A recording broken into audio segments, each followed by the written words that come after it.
നമ്മൾ chicken spicy ആയിട്ടുള്ള dry roast ഉണ്ടാക്കാൻ പോകുകയാണ്. അത് 1 പോട്ട് കറി ആയിട്ടാണ്.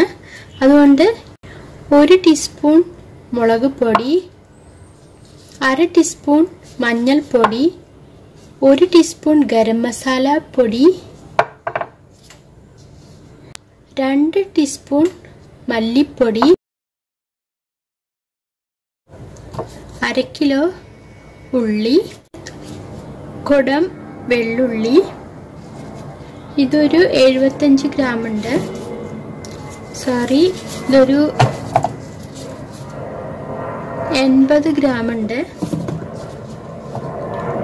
ഒരു 75 ഗ്രാം ഇഞ്ചിയും കൂടെ എടുക്കുക. പിന്നെ വേണ്ടത് 7 വറ്റൽമുളകാണ്. സ്പൈസ് കുറവ് വേണ്ടവർക്ക് ഈ വറ്റൽമുളക് കാശ്മീരി വറ്റൽമുളക് കിട്ടും, അത് എടുത്താൽ മതി. 1200 ഗ്രാം ചിക്കനും കൂടെ വേണം. 3 ടേബിൾ സ്പൂൺ ഓയിൽ ഒഴിക്കുകയാണ്. തന്നെ ഈ ഉണക്കമുളക് ഇട്ട് കൊടുക്കണം. അത് കുറച്ച് പൊടിച്ചിട്ട് അതിൻ്റെ റോസ്റ്റഡ് സ്മെല്ല് വരുമ്പോഴാണ് കറക്റ്റ് ആവുള്ളൂ. ഉടനെ തന്നെ സ്റ്റവ് ഓഫ്. അരിഞ്ഞു വെച്ച സവാള ഇട്ട് കൊടുക്കുകയാണ്. അരിഞ്ഞു വെച്ച ഉള്ളി,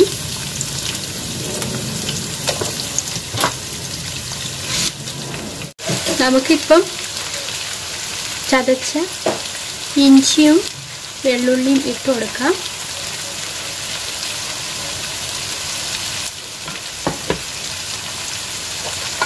ഉടനെ തന്നെ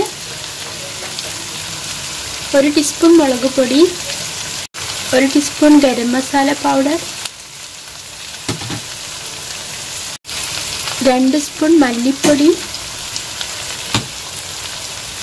1/2 സ്പൂൺ മഞ്ഞൾപ്പൊടി. Right now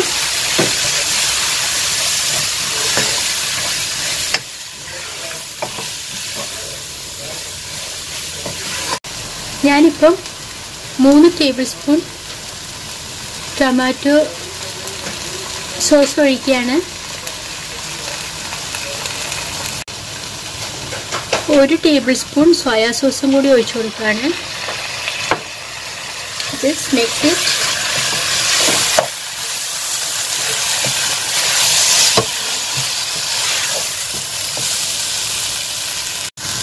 ഇപ്പം ഞാൻ കഴുകി വൃത്തിയാക്കി വെച്ച ചിക്കൻ പീസസും കൂടെ ഇട്ട് കൊടുക്കുകയാണ്. ഞാൻ 1 സ്പൂൺ ഉപ്പും കൂടെ ഇട്ട് കൊടുക്കുകയാണ്. പക്ഷെ നമ്മൾ ഓൾറെഡി സോയാ സോസ് ചേർത്തതിലും ടൊമാറ്റോ സോസ് ചേർത്തതിലും ഉപ്പുണ്ട്, അതും കൂടെ നമ്മൾ ശ്രദ്ധിക്കണം. നമുക്ക് ഈ മസാലകളെല്ലാം എല്ലായിടത്തും ആകുന്ന വിധത്തിൽ ഒന്ന് മിക്സ് ചെയ്ത് കൊടുക്കുക.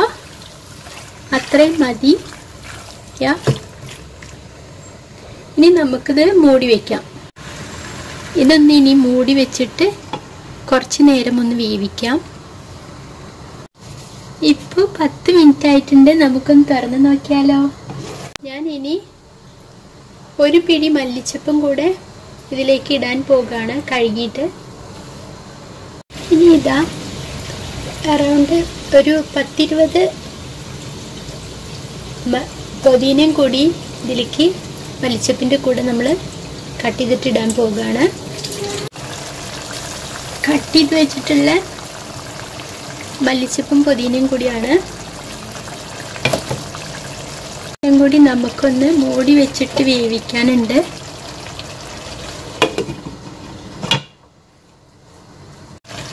ചിക്കൻ എല്ലാം കുക്കായിട്ടുണ്ട്. പക്ഷെ നമുക്കൊന്നും കൂടെ ഇതൊന്ന് ഡ്രൈ ആയിട്ട് എടുക്കണം. പക്ഷെ ഒന്നും കൂടെ ഒന്ന് നമ്മൾ ഒരു 5 മിനിറ്റും കൂടെ നമ്മൾ കവർ ചെയ്തിട്ട് തന്നെ കുക്ക് ചെയ്യുക. ഇനി 5 മിനിറ്റിന് ശേഷം നമുക്കൊന്ന് നോക്കാം. ഇപ്പോഴും നമ്മളുടെ കറി അത്യാവശ്യം വെള്ളം തന്നെയാണുള്ളത്. ഇനി നമുക്കൊന്നത് തുറന്ന് വെച്ചിട്ട് തന്നെ ഒന്ന് ഡ്രൈ ആക്കിയിട്ടെടുക്കാം. ഈ സമയത്ത് നമുക്ക് 1 ടേബിൾ സ്പൂൺ ബട്ടറും കൂടെ ചേർത്ത് കൊടുക്കാം. നമ്മളിതേ ഒരു 10 ഗ്രാം, അതായത് 1 ടേബിൾ സ്പൂൺ ബട്ടറും കൂടെ ഇതിലിട്ട് കൊടുക്കുകയാണ്. ഇനി ഒന്ന് ജസ്റ്റ് ഒന്ന് ഇളക്കുക, ഒന്ന് ഡ്രൈ ആക്കിയിട്ടെടുക്കാം. ഓക്കെ, ഈ സ്റ്റേജിലും നിങ്ങൾക്ക് ഇത്ര ഗ്രേവി വേണം വെച്ചാൽ അങ്ങനെ തന്നെ എടുക്കാം. പക്ഷെ ഒന്നും കൂടെ ഒന്ന് ഡ്രൈ ആക്കിയിട്ടെടുക്കാം.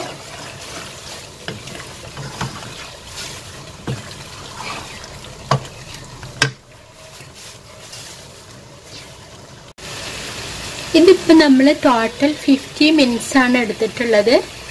പക്ഷെ ഇത്ര 50 മിനിറ്റ്സ് ആണെങ്കിലും നമ്മൾ 3 ടൈമൊക്കെയാണ് ഇതൊന്ന് വന്നിട്ട് ഇളക്കിയിട്ടുള്ളൂ. അത്രയും ടൈം നമ്മൾ ഒന്നും തൊടാതെ വെച്ചതാണ്.